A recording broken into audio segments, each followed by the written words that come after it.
সুদের শাস্তি কি? সুদের শাস্তি হচ্ছে তিনটা। কয়টা? তিনটা শাস্তি আছে। আল্লাহ রাব্বুল আলামিন কোরআনে কারীমে বলছেন, আল্লাযীনা ইয়াকুলুনার রিবা লা ইয়াকুমুনা ইল্লা কামা ইয়াকুমুল্লাযী ইয়াতাখাব্বাতুহুশ শাইতানু মিনাল মাস। যারা দুনিয়াতে সুদ খাবে, যারা সুদ দিবে, সুদের যারা সাক্ষী হবে, সুদ যারা লিখবে, এই লোকগুলো যখন মারা যাবে কিয়ামতের ময়দানে কবর থেকে তারা উঠবে। জিনে ধরা লোক যেভাবে চটফট করে, ভূতে ধরা লোক যেভাবে পাগলামি করে, এই লোকগুলো স্থির থাকবে না, অস্থির হয়ে যাবে, নার্ভাস হয়ে যাবে। কেন তারা জিনে ধরা পাগল পারা লোকদের মতো কেন উঠবে? যালিকা বিআন্নাহুম ক্বালু ইন্নামাল বাইউ মিসলুর রিবা। তারা বলতো ব্যবসা আর সুদ তো একই জিনিস। তাদেরকে যখন বলা হতো তোমরা সুদ কেন খাও, ব্যবসা করো, তো বলে যে ব্যবসা আর সুদ একই কথা।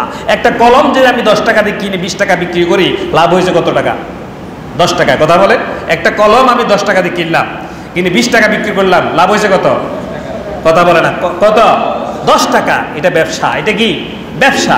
আমি 10 টাকা দিয়ে কলমটা কিনতে গেলাম, কলমটা কিনে নিয়ে আসলাম, আমি রাখলাম, দোকান ভাড়া দিলাম, আমার শ্রম আছে, পুঁজি আছে, ঘাম আছে, বুদ্ধি আছে, কয় টাকা বিক্রি করলে আমার লাভ হবে, আমি একটা অ্যামাউন্ট বসালাম, তারপর বিক্রি করলাম, তারপর 10 টাকা আসলো। এটা হচ্ছে ব্যবসা। এটার নাম কি? ব্যবসা। আর আমি 100 টাকা দিলাম, 100 টাকা দিয়ে বললাম আমাকে 10 টাকা দিবে তুমি, 100 টাকা ধরাই দিয়ে 10 টাকা নিলাম তার থেকে।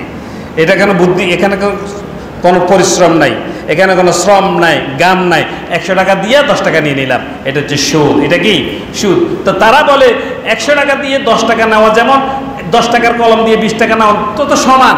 আল্লাহ বলছেন না, আল্লাহ বলছে এই সমান করে তোমরা থাকার কারণেই কিয়ামতের ময়দানে আল্লাহ তোমাদেরকে জিনে ধরা পাগলের মতো লোকের মতো তারা কিয়ামতের ময়দানে উঠবে, অস্থির ছুটোছুটি করবে, এদিক সেদিক ছুটোছুটি করবে।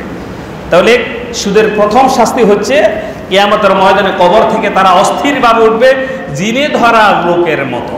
শয়তানে স্পর্শ করলে যারা পাগলের মতো উদ্ধব হয়, কিয়ামতের ময়দানে তারা সেভাবে উঠবে। 1। 2 নম্বরে বিশ্বনবী বলছেন, একদিন আমাকে স্বপ্নে দেখানো হলো। আল্লাহ নবী বলেন, আমি স্বপ্নে দেখলাম কিছু লোকের পেটটা হচ্ছে বিশাল বড় গড়ের মতো, পেটগুলো অনেক বড় বড়, সে পেটের ভিতরে বিষাক্ত সাপ দেখা যাচ্ছে। পেটের সাপগুলো বাহির থেকে দেখা যাচ্ছে, সাপগুলো তাকে আক্রমণ করছে পেটের ভিতরে।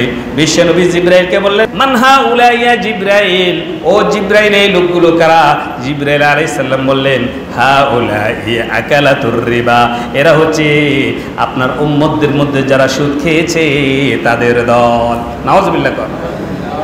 পেটটা বড় হয়ে যাবে, বিশাল বড় পেট হয়ে যাবে, পেটের ভিতরে সাপ, বিষাক্ত সাপ আপনাকে আক্রমণ করবে। জিবরাইলকে বললে, ইয়া জিবরাইল এটা কারা, এদের অবস্থা কেন? জিবরাইল বলছে, এটা হচ্ছে আপনার উম্মত, তারা যারা দুনিয়ার জীবনে সুদ খেয়েছে, সাক্ষ্য দিছে, লিখছে, সাপোর্ট দিছে, এই লোকগুলা। 2 নম্বর শাস্তি। 3 নম্বর শাস্তি কি নবীজি বললেন? আমি যখন মেরাজে গেলাম, মেরাজে যাওয়ার পর আমি সেখানে দেখতে পেলাম রক্তের একটা নদী। কিসের নদী? রক্তের নদী। যে নদীর মধ্যে কোনো পানি নাই, সবগুলো হচ্ছে রক্ত আর রক্ত। কিছু লোক সেই নদীর মধ্যে সাঁতার কাটতেছে। রক্তের নদীর মধ্যে কিছু লোক সাঁতার কাটে, বাঁচার জন্য চিৎকার দিয়ে দিয়ে তারা কিনারে যখন আসতে থাকে, পাশে ফেরেশতারা বড় বড় পাথর নিয়ে ফেরেশতারা বসা থাকে। ওই লোকগুলো যখন বাঁচার জন্য কিনারে আসে, ফেরেশতারা পাথর খণ্ড নিয়ে ওই লোকগুলোর মুখের মধ্যে নিক্ষেপ করে, মুখটা চূর্ণ বিচূর্ণ হয়ে যায়। চিৎকার করতে করতে তারা আবার সাঁতার কাটতে কাটতে রক্ত নদীর মাঝখানে চলে যায়। আবার যখন চিৎকার দিয়ে দিয়ে বাঁচার জন্য পাড়ে আসে, আবার তাদেরকে পাথর নিক্ষেপ করা হয়। নবীজি বললেন, মান হাউলা ইয়া জিবরিল, ও জিবরিল এই লোকগুলো কারা?